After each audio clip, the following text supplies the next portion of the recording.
being chased, thrown on the run, and it is caught. Touchdown, Keenan Allen. What a grab. That's what I'm talking about. Hey, that's what I'm talking about. That's the warrior spirit right there, boy. Huge sack by Joey Bosa. 90-yard touchdown. 90-yard touchdown. That's going to be picked off at the 8-yard line by Derwin James. Herbert sets his feet, takes a shot downfield, has Guyton. Caught! Touchdown, Chargers! That's the greatest throw I've ever seen. And a very happy New Year's to you all. Welcome to the first edition of 2023 on the Thunder Down Under Chargers podcast. Andy here with my good mate Jack. And a good day to you, sir. How are you, mate?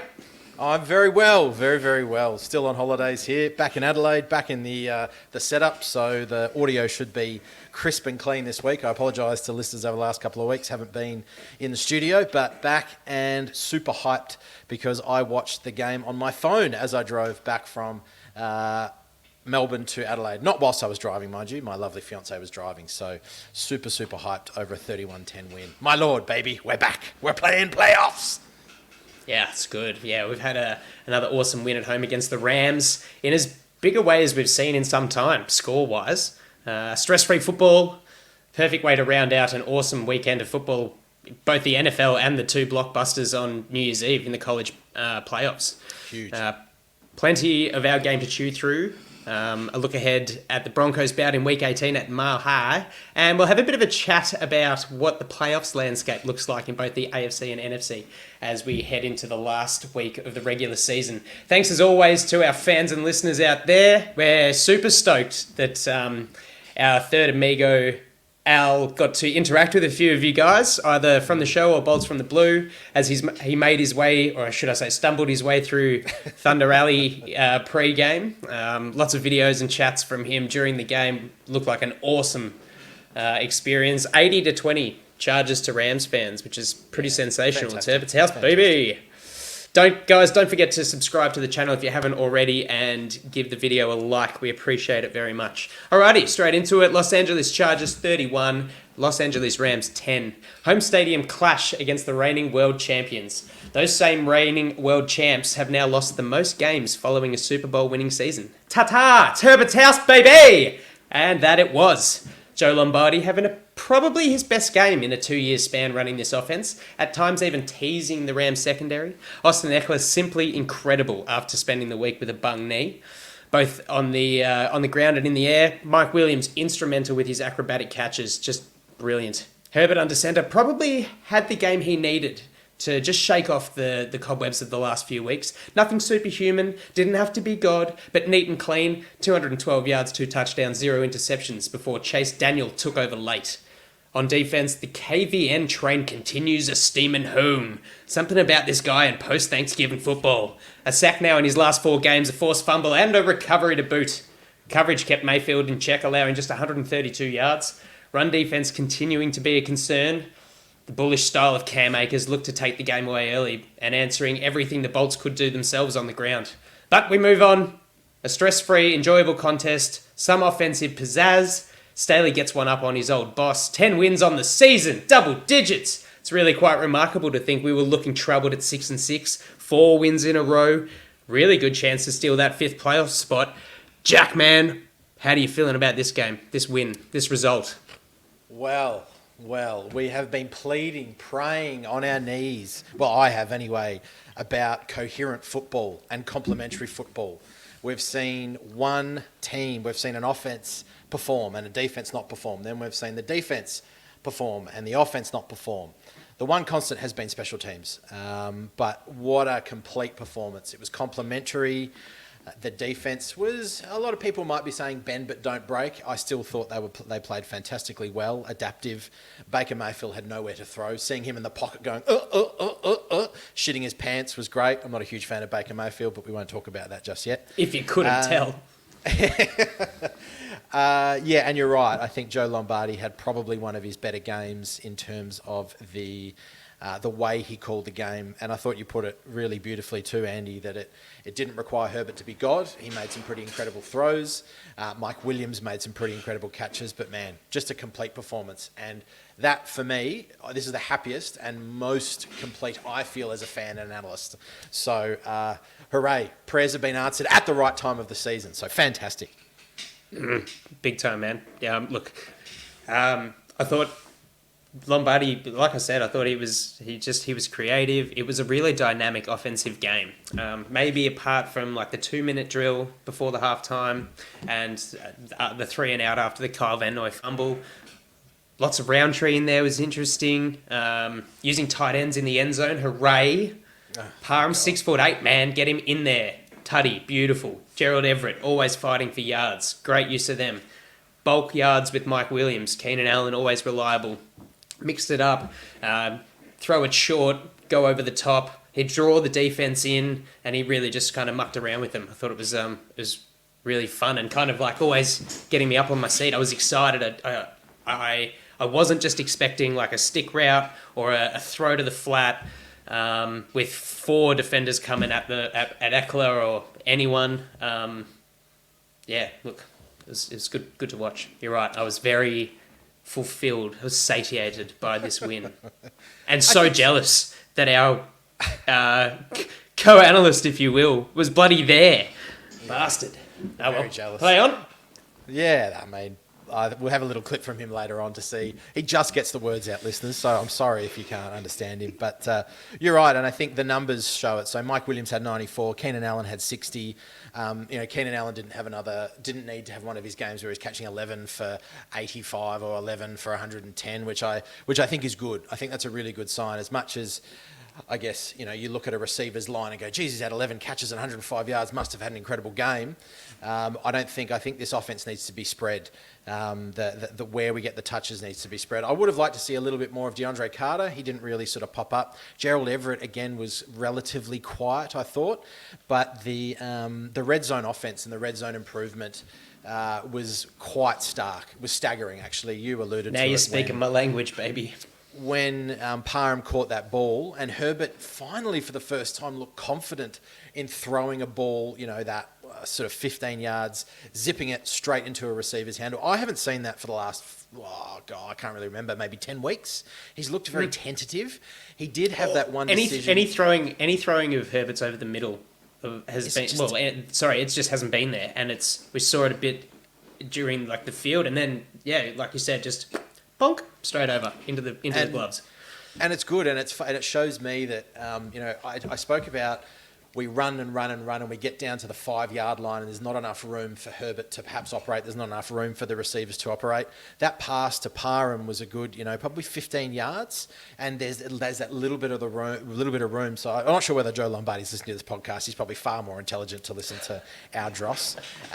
But it was like my prayers are answered, which was fantastic. The other thing I wanted to touch on, Andy, is this offensive line play and the running game. Now, I won't get too into the zone versus the power running schemes, but the where we had success a lot on the ground on Sunday was the power run when you've got the tackle or the guards pulling and creating that space. That run I posted on TDU Film not that long ago. The run where Eckler kind of made a 20-yard run to get us into the end zone. That was impressive because we had Pipkins actually ran across and blocked and we got that space. So, and having Parham and Keenan Allen back, yes, they're pass catchers, but they can also block. Man. They're very, very good in that blocking game. So I'm seeing enough from Joe here to make me think that he's adaptable. He's actually going, well, this zone inside running game is just not working. We've got to try and do something else. And for it to be happening week 17, not ideal, but at least it's showing me something. And there's a little bit more balance. We're not just going zone in the middle, zone outside and getting stuff. We're trying some different things, which I think is wonderful. Well, let me ask you a question then. You've just said it, week 17. We've finally seen this. Yeah. I'm half wondering, is all the attention that gets thrown at Staley about in the last couple of weeks, the offense not really come into play when the defense is absolutely balling. Do you think it's kind of forced his hand into it a little bit? Interfering is probably the wrong word, but, have his say. What do you think? Point. That's a really good point. I hadn't actually thought of it like that, but if you're sitting there as an OC, well, he's the head coach. It's like he's not the defensive coordinator where, hey, the team didn't win, but my defense played well. It's his ass on the line. It's playoffs. It's his job. Like, at what point does he go, okay, Joe, what are you doing, man? This ain't working. Well, I think perhaps maybe it's more subtle than that, and maybe that's what Staley's done. And you've even heard it in some of his press conferences. He hasn't been particularly complimentary of Joe. He said, the offense needs to improve. Our red zone needs to improve. So whether it's quite subtle, he's having those conversations behind closed doors, but you got to be sitting there. If you're half smart, Lombardi's in there going, wow, look at the way the defense is playing. Look at the way Ficken has got special teams going. I've got to do something here. I have to do something because it's just not. I have to. I can't just keep banging my head against the wall. Is week 17 a little late? Possibly, but one good game does not make a great coordinator. I just want to put it out there, though. I'm not going to rescind my comments from last week. So Andy, let me throw a question back at you, and this is. I might have just answered my part of it, but does Joe Lombardi deserve an apology, or do you reckon it's just a hiatus on the criticism? Oh, you've answered exactly how I would. One game does not a coordinator make, and an apology, absolutely not. What have you been doing for 4 months, Joe? I don't think an apology is due at all. I want to see consistency. I want to see improvement on what we weren't perfect by any means, and we're still maybe a few pieces short of potentially being perfect, but it's a lot better. Going back to actually what I asked you, there is probably fair argument to suggest that Brandon Staley had half a clue of what Sean McVay might be running on offense, so it might be neglectful if he didn't put his fingers in the pot and say, hey, do this. They're shit at that. I took all the guys that were good at this. So don't run the ball.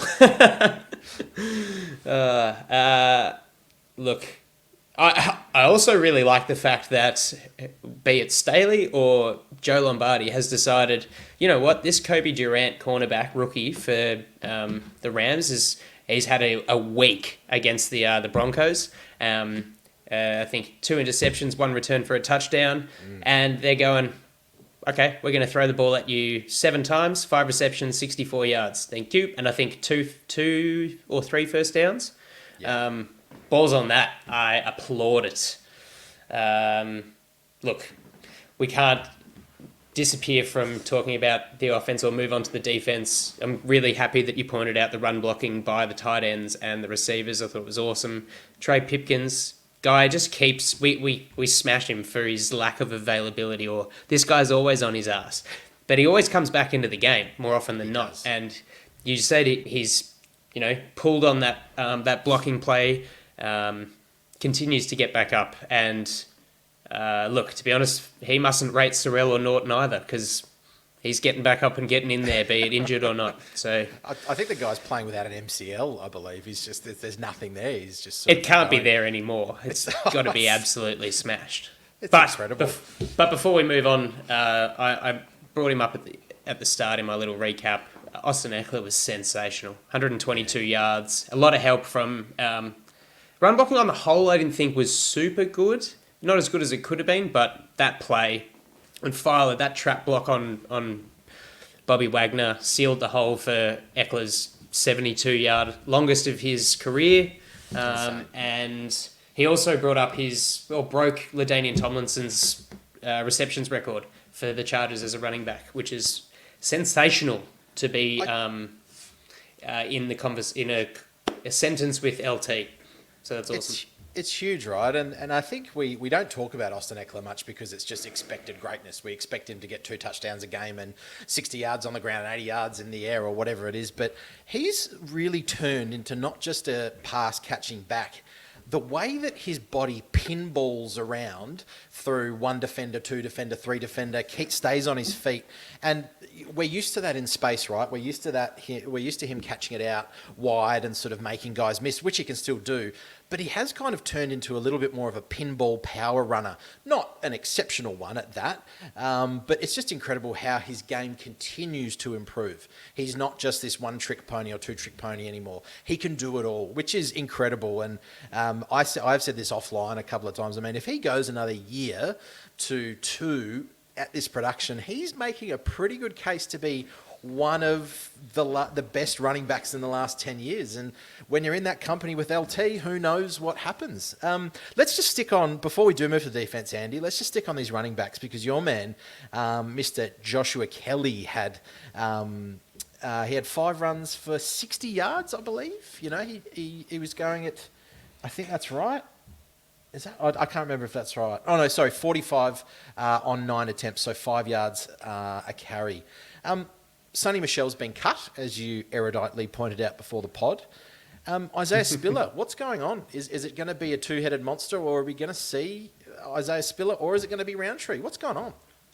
Well, yeah, it is quite interesting that they activated Larry Roundtree off the practice squad while still having, as far as I'm aware, a healthy Spiller. It just seems like they are doing...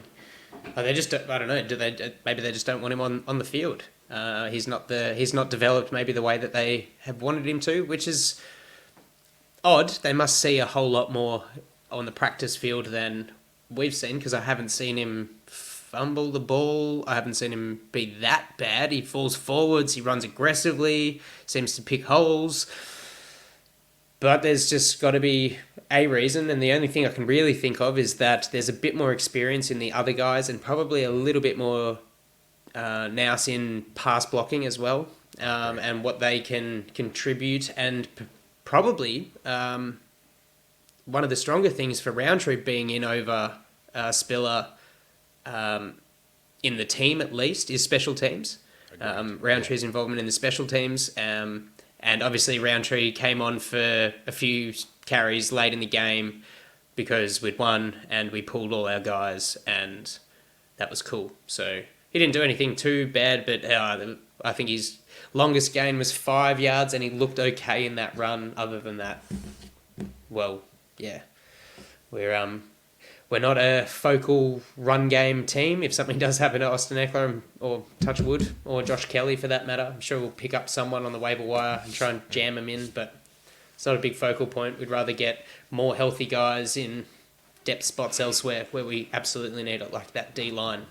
Agreed. It's great. It's great roster management from my perspective. He's probably also a little bit too young, and you're right, in that experience. Yeah, a little bit inexperienced, I think. The speed of having to pick up the blitzing linebacker or the edge can sometimes mean the difference between Herbert having broken ribs and not having broken ribs. So for sure, or just having that extra 0.2 of a second to be able to launch. As we like saying that. All right, moving on to the defense. I really liked that we only allowed 36% on third down conversions, just as a rare off-the-top stat. Really good. The pressure we were getting on Baker Mayfield was wasn't as impressive as last week, but it was still, I think he had 19 pass plays, 3 sacks. That's like a 13.6%, just off the top of my head. Conversion rate of sacks per pass plays. I guess what was on the other side of that before I let you run the gauntlet on it, but the 132 yards he did have were off 11 completions. So we pressured them early, but then we got ahead, then he had to throw, and then he started, unfortunately, not making as many mistakes as I would have liked in terms of the turnovers, but he started throwing, and it was a matter of time before he hit Van Jefferson for 47 or whatever it was. Yeah. What was your big defensive takeaway, man? Well, the critics have said that, how good is this Chargers defense? Because, you've played some pretty average offenses, some banged up quarterbacks, etc., etc., etc. Let it be known that this Rams outfit put up 51 points last week. 51 points. And we've held them to 10. Winning in the NFL is not easy. So to go and hold them to 10, and as I said in my intro part, that Mayfield, I love it when you watch a Chargers defense. and you see a quarterback with hot feet bump around, look at their first read, second read, third read, go back to their first read, go to their second read and go, I have no idea what's going on, so I'm going to scramble. I love seeing that because you know that the coverage, even though you can't see it on the TV screen, when you watch the All-22 you can, the coverage is doing its job. Just to go back to that third down defense. I enjoy that. Sorry to interrupt. I do enjoy seeing that, but I'd enjoy it on a quarterback that's slightly less athletic than Baker Mayfield, like a Ben Roethlisberger. Like, try and convert a run on third and 15. You fat ace. I get your point though, but you know, we'll talk about it soon. We're coming up against a decent scrambling quarterback, and we're going to have a few in the playoffs. So it's good to enjoy while we have it. Play on as you were. Sorry, I interrupted you. That's all right. No, you make a good point. But just on those third downs, the last 3 games, we are the Bolts are number 1 in the NFL for opponent third down conversion. So that is at 21.88%. So in the last 3 games, that's a massive flip because ours were shocking early. Huge. I mean, we're ranked 16th overall, so we're middle of the pack. But that's a huge shift, monumental shift. That's down to a lot of things. That's down to Brandon Staley. That's down to, I think, the secondary becoming far more comfortable, perhaps playing a little bit more man, perhaps learning the system a little more, and also generating pressure on the quarterback. And also, I think our linebackers playing well. But I think we need to talk about this man, the man named Vato, Michael Davis. His coverage is lights out. He is the number 1 cornerback for the Los Angeles Chargers by quite a margin. 13 pass breakups over since week 9. He's week in, week out taking the top receivers and just not letting anything go. Incredible. And I'm almost going to say that he's the sneaky defensive MVP for the Chargers this year because he's been quite incredible.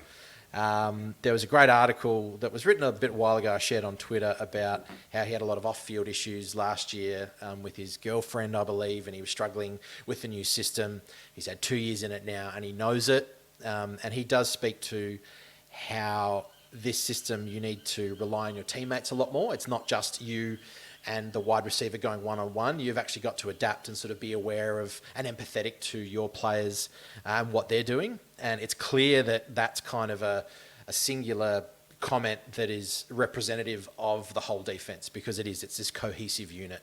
So Michael Davis, well done, incredible. And you need more money. I really hope you stay at the Chargers because you might actually be playing yourself out of a spot at the Bolts. But I hope you stay. Awesome stuff.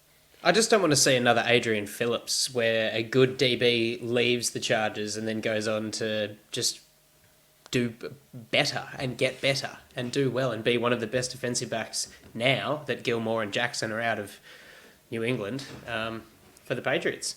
Yeah, something like a 42.4 passer rating when targeted. Another good pass breakup by Davis. Like I said, man, I'm just all about extending him, finding a way to pay him less money next year, but more money for more years down the track. That's the way I would play it with him. Linebackers, where did you fall on them? Because I actually thought that their play was pretty hit and miss. I thought Kenneth Murray really plummeted this week in terms of his stocks. Missed gaps by him and Tranquil, sucked into blocks on running plays. That touchdown run by Malcolm Brown.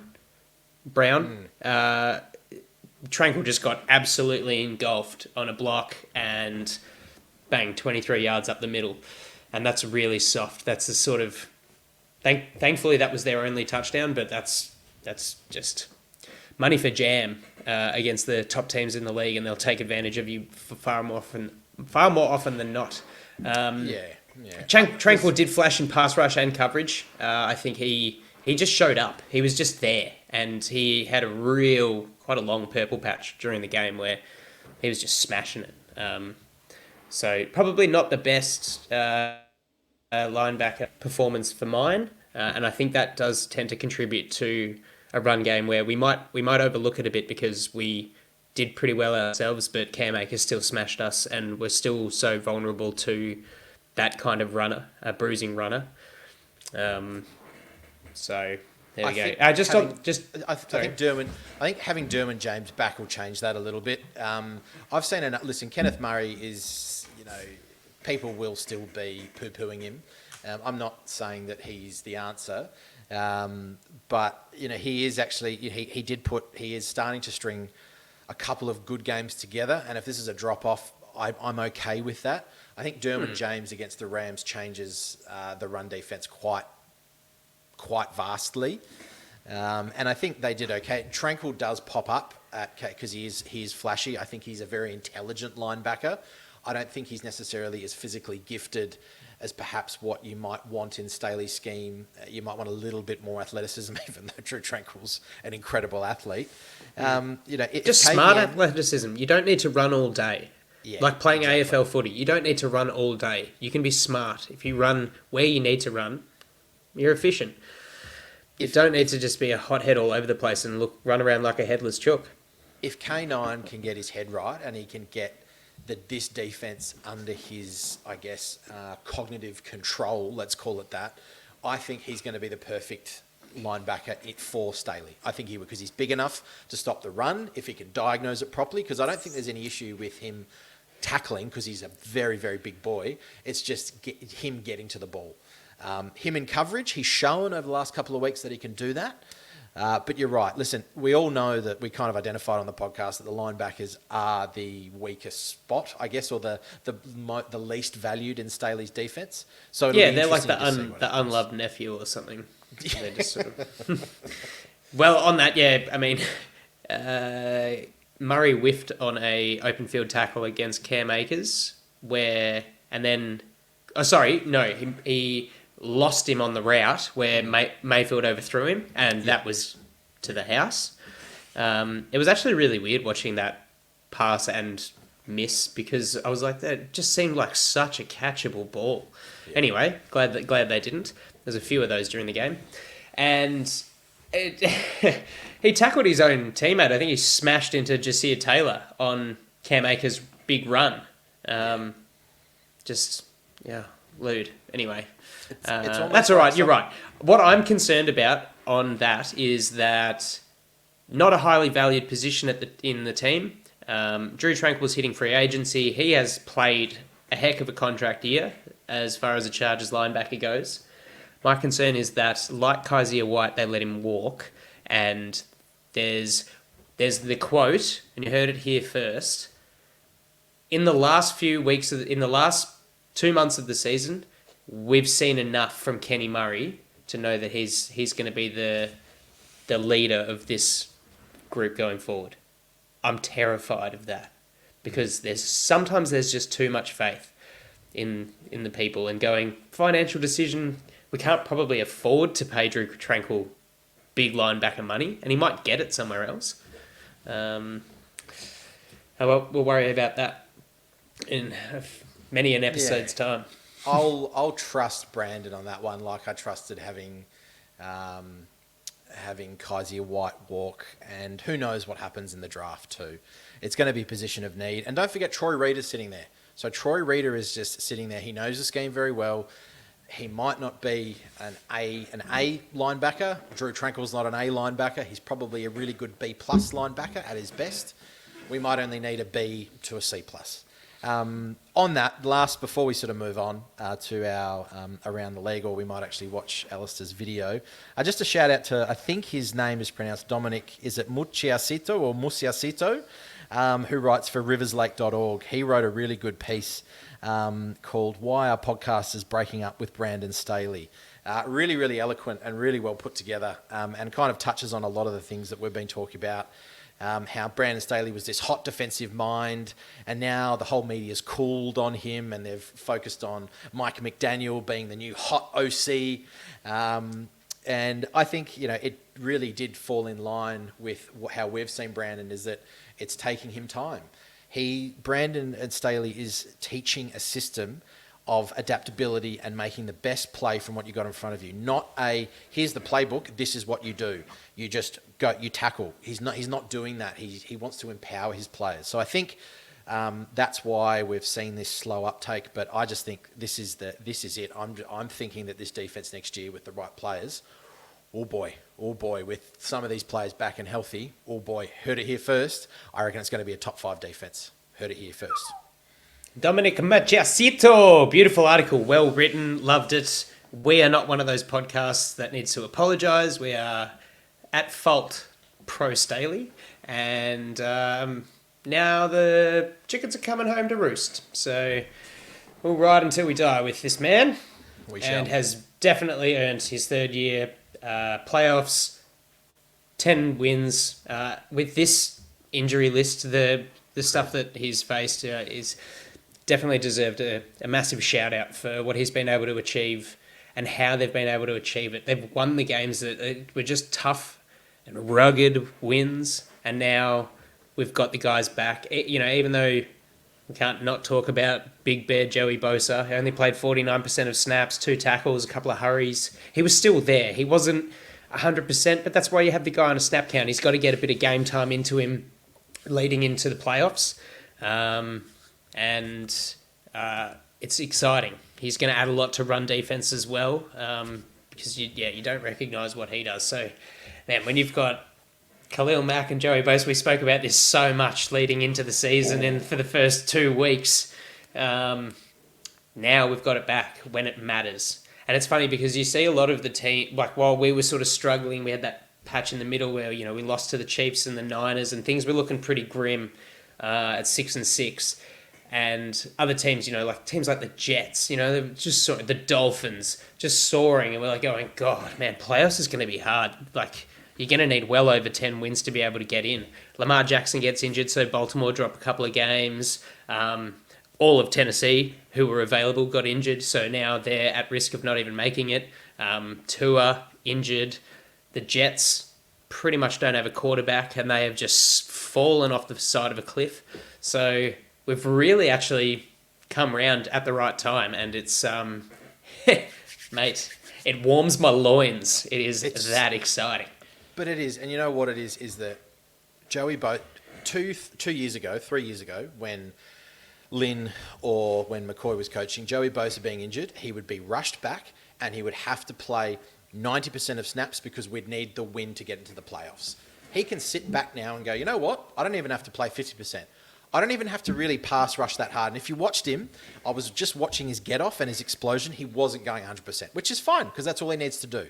He sits there and goes, no, I'm feeling healthier. When you touched on it last week, Andy, I'm feeling healthier than I ever have before and I'm good to go. Now, I'm just hoping that with Rashawn Slater, we do the same thing. We want Rashawn Slater for 2023-24. Don't play him unless he's ready. But wow, exciting. This is exciting. Super exciting. Very exciting. Well, as we touched on, Al was at the game and bumped into a couple of listeners, a couple of mates from Bolts from the Blue. He actually spent the time there with his wife and best friend of the show, Kyle's wife. Let's see what these two got up to. Jack and Andy, TDU listeners, we're here at SoFi Stadium as the Chargers belt the Rams 31-10. I've got Kyle here and Zayna and fans. We better do this quickly. We've got 2 questions. I'll start off with Andy. First question. The Chargers have won a game in this beautiful stadium at SoFi, state of the art. But in the playoffs, it might get cold. It might be at Cincinnati. It might be at Kansas City.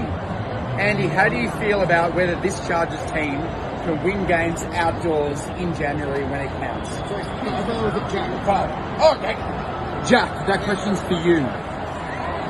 For Andy. The boys have put up 31 points. The offense is looking a little less anemic than the week past. Do you believe that they should rest starters next week in preparation for the playoffs, or let guys that are a little banged up, like Pickens, maybe Herbert, still play out next week and see if they can carry their momentum? Okay. Sorry, Andy, what I meant to say to you is I'm 6'2", not 6'1", you short stack. All right, see you, brother. Happy New Year to the listeners. I'm 6'1" when I do this. Go Chargers. See you next time. Oh, just a I'd little actually bit of beer missed- being drunk there. I'd actually missed Carl's little bit at the end. That was awesome. Well done. Cop that. Yeah, you could be 6'3". You could be whatever you want, but wearing that beanie, I don't know, man. I don't want to see it. That's... Yeah, for Jack, the mate, listeners- for the listeners, that beanie was horrendous. It was a horrendous beanie, but that's okay. Jack, do you want to kick us off with Alice's question that was directed at me that was actually for you? Yeah, sure.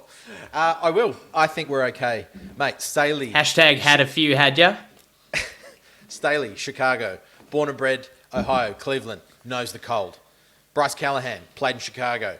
Knows the cold. Carl Van Noy, played in New England for a long time. Knows the cold. Khalil Mack, played in Chicago. Cold. We're okay. We've got veterans on this team, and this is where the veteran presence will really help. This is where the veterans who know how to play in the cold, who know what to do, they will get the team ready. They will prep those younger guys. They'll know what it's going to be like.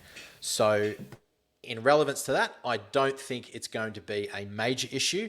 The only thing would be if we need to pass a lot and Herbert doesn't perhaps have the experience throwing in super, super cold conditions. So that's what I'd say to that one. Good question, though. Yeah, fair play. I'd also say, if inclement weather and being forced to run the football a lot is potentially a bit of a stretch and also doesn't bode well for us if we're in, but I trust. As for your question, Kyle, what I managed to hear out of that, will the Chargers rest any of their starters after putting up 31 points on offense? Absolutely not. In no way, shape or form. 4-game win streak, opportunity to clinch the 5th seed and play either Jacksonville or Tennessee over potentially Cincinnati or Buffalo or Kansas City. I'd wholeheartedly expect Staley to suit up our best available lineup. It sends a positive message to the players. The job is not yet done. It sends a message to the league, in my opinion, and that is the other 6 teams don't want to play LA in the playoffs. And after all, FTB, fuck the Broncos. Smash Denver. Thank you for your time, boys. That was good. All right. Thanks, guys.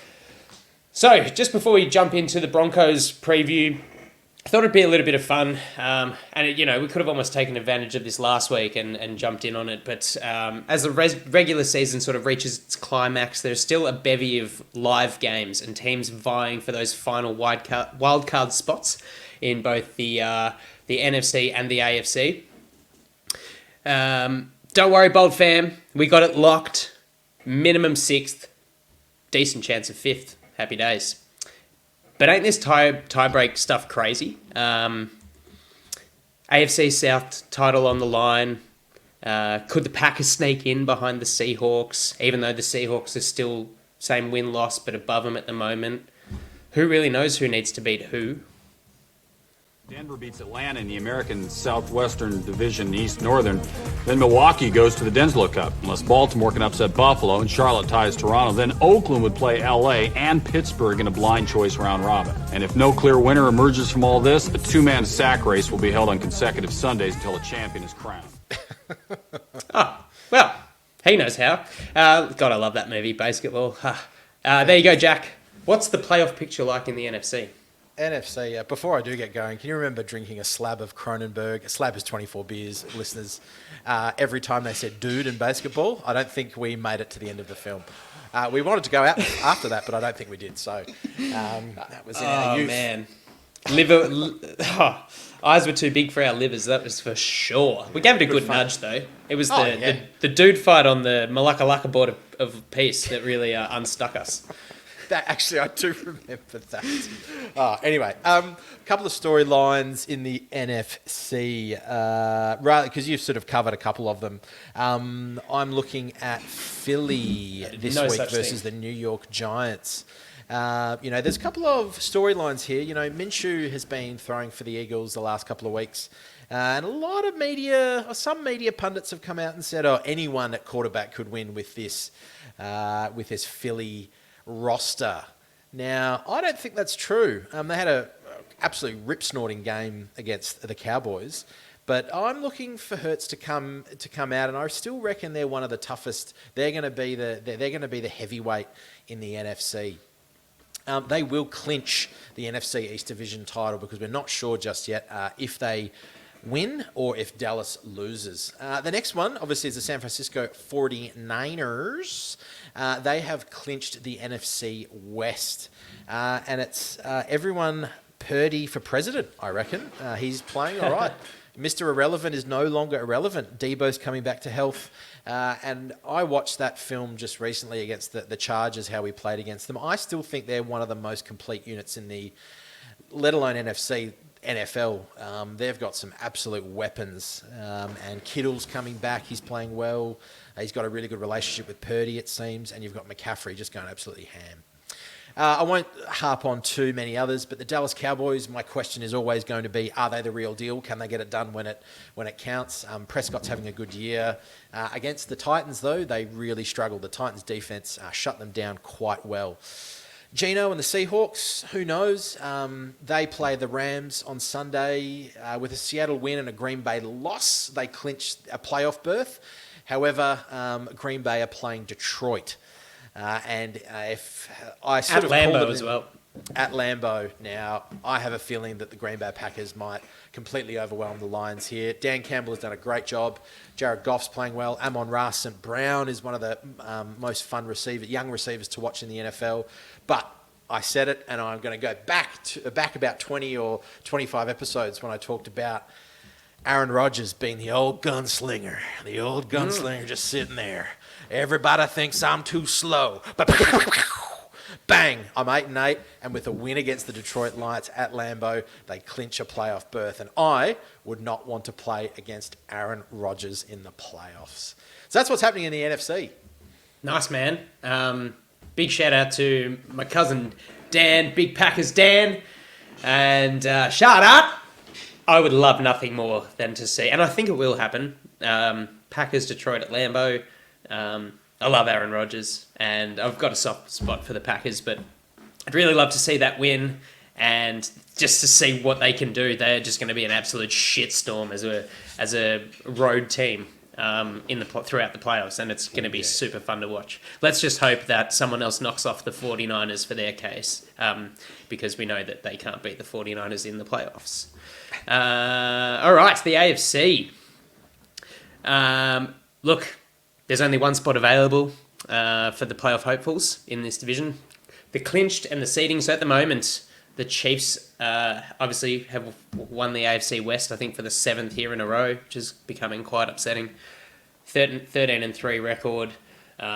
We've got the Bills and the Bengals to still, whenever that sorts out, they're still sitting as the 2 and 3 seeds respectively at the moment. And then the Jaguars currently the AFC South champions, pending a victory over a depleted Titans team. Chargers 10-6, Ravens 10-6, and at the moment the Patriots are 8-8, currently 7th. Dolphins 8-8, Steelers 8-8, and the Titans, obviously, as I said, vying for that 4th spot. So 3 teams 8-8.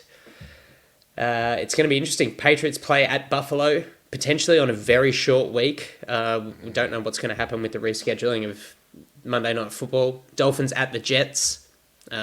Really interesting one there. And Steelers play at Baltimore, which I think has been flexed to Monday Night Football, because that's going to be an absolute howler. And I would love to see, because I love the storyline of Mike Tomlin never having a losing season. I just want them to win and finish 9-8 somehow with Kenny Pickett. He's doing some awesome stuff. Shout out to that kid. Like, what's that? Two touchdown passes in the last minute of the fourth quarter in the last 2 weeks to win games. It's just been awesome.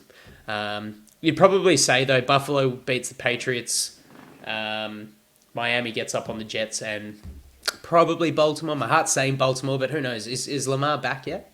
I don't know what's going on there, but they don't look like they're putting up points with Greg Roman and Tyler Huntley, that's for sure.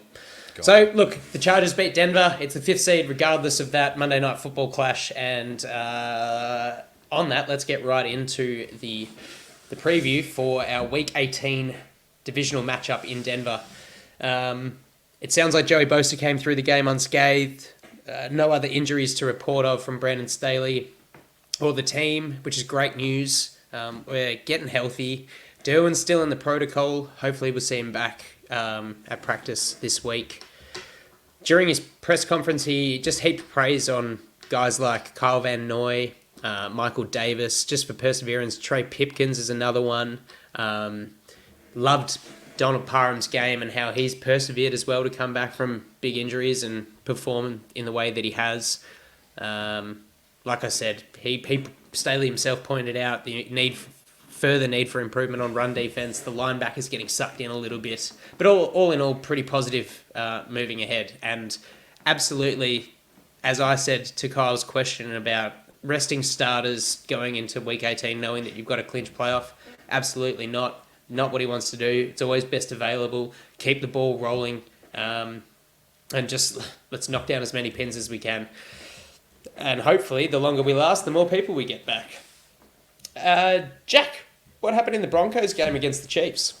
Oh, geez, this was UGLY, you ugly. And I'm not talking about Russell Wilson's face there. It was a really very ugly game. We had the pair of... Was gross. The pair of Jays, Jerry and Justin, Jerry Rosberg and Justin Uten, or Outen, I think his name is. With you got Rosberg being the coach and Uten doing the offensive play calling after Hackett's firing earlier in the week. It was pretty clear that the Broncos really caught the Chiefs off guard here. Russell Wilson was employed as a runner, a little bit more strategically and targeted. He rushed for 27 yards, and he also he had a 16-yard touchdown run into the end zone. And for me, the Broncos really just went, fuck it, why not? Let's just do it. And they took plenty of shots downfield to try and just inject some life into this offense that's wilted with, you got Jerry Jeudy, and you've also got, Cortland Sutton there when they've been pretty average. So it was also, it was 27-24. Chiefs win a seemingly close game. It wasn't. The KC fumbled a punt. There was a sloppy snap on a 1-point conversion, which they missed. There was a blocked field goal, and Mahomes threw a pretty weird pick. So even though he still threw for 330 and bloody 3 touchdowns, which is insane. Wilson threw for 222 with a touchdown and ran in for 2. So listen, it wasn't as close as it may seem.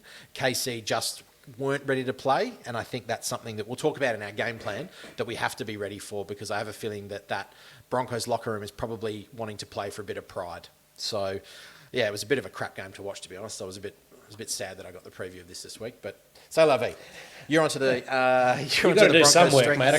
I can't talk the whole time. You got to do some work, man. You got the Broncos strengths, mates. Let's go. Yeah, so I won't be quick here. Look,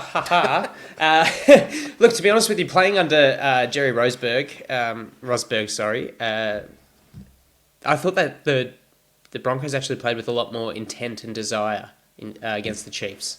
I was interested to know, I only read this earlier, but he was a senior assistant with the Broncos since week 2, aiding in game management. He's been a past member of the staff involved with the Ravens' Super Bowl 47 winning team, and I think in the last 7 years he was there, they were a top 5 team in the league, 5 of those years. Over 40 years coaching experience, 2 decades at pro level, so probably just a little bit more, righto, you guys are embarrassing yourselves. Let's go out there and play football. And I don't know, maybe Russ has been limited by Hackett in not using his feet, and his passing's not really working that well. But we are going to see them give it a crack, because once again, it's a divisional game.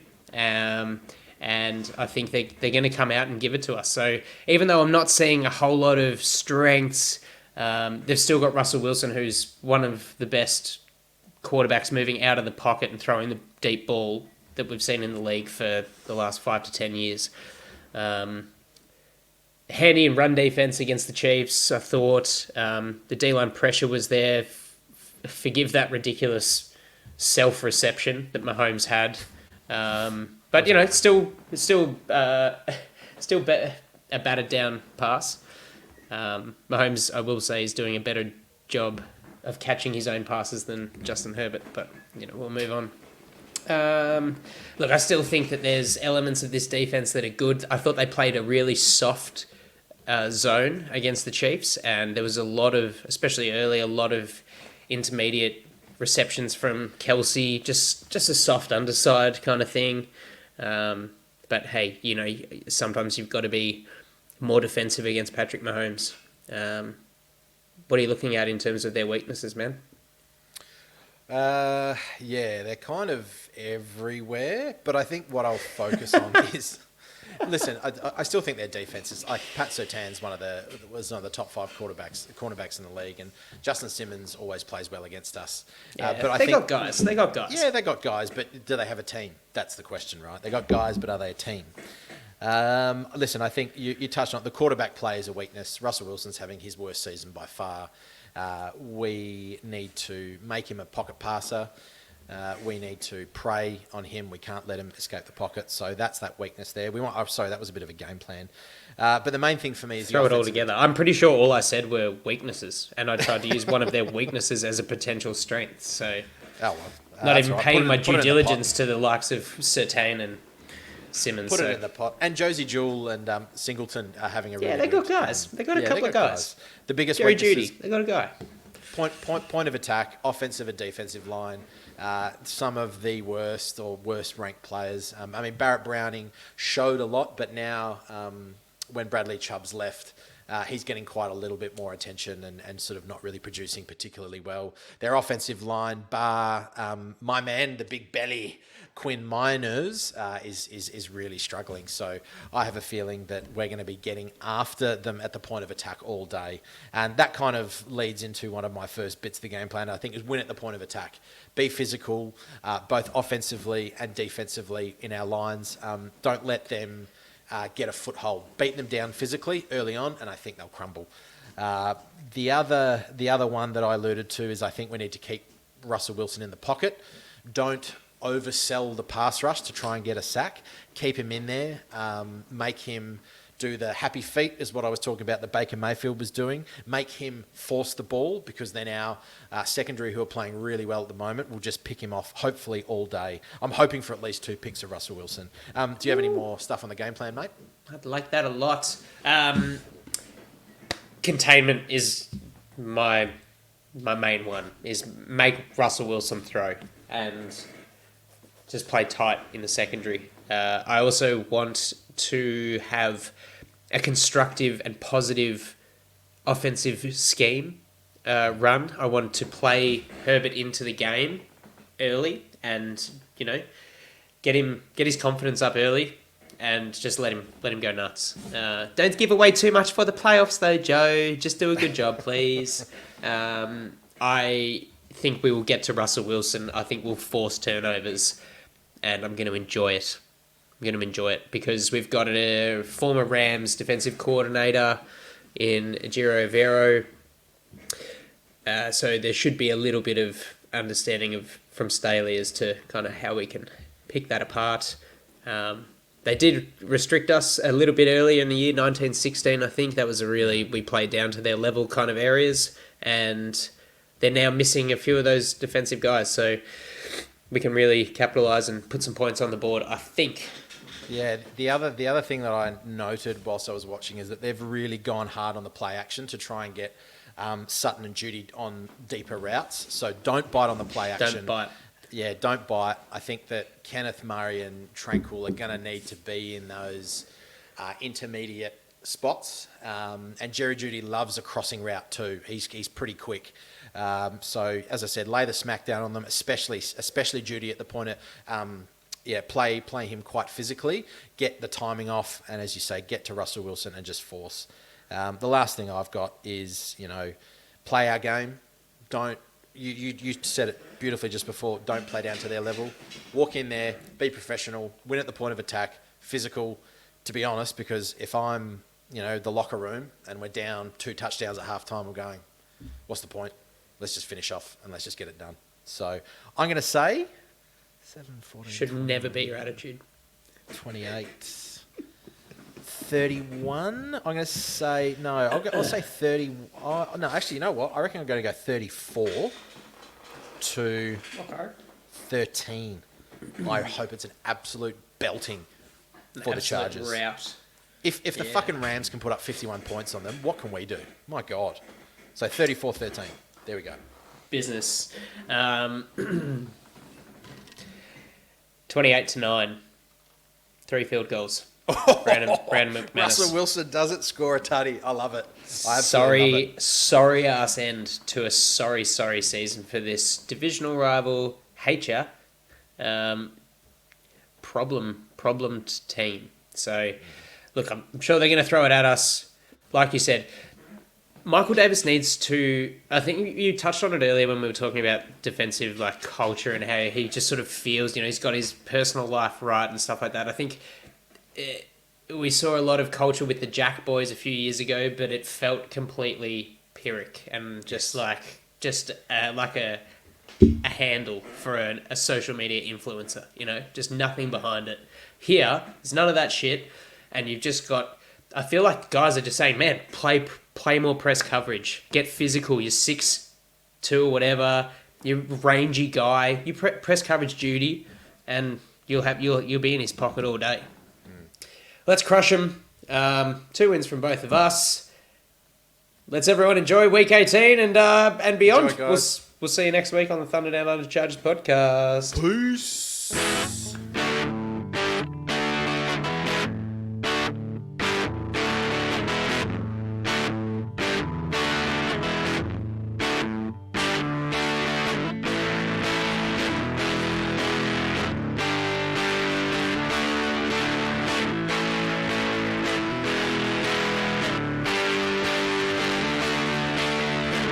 Back pedals looking, firing, he's got Floyd turning, got it, zigzag, 10, 5, high step, touchdown, San Diego!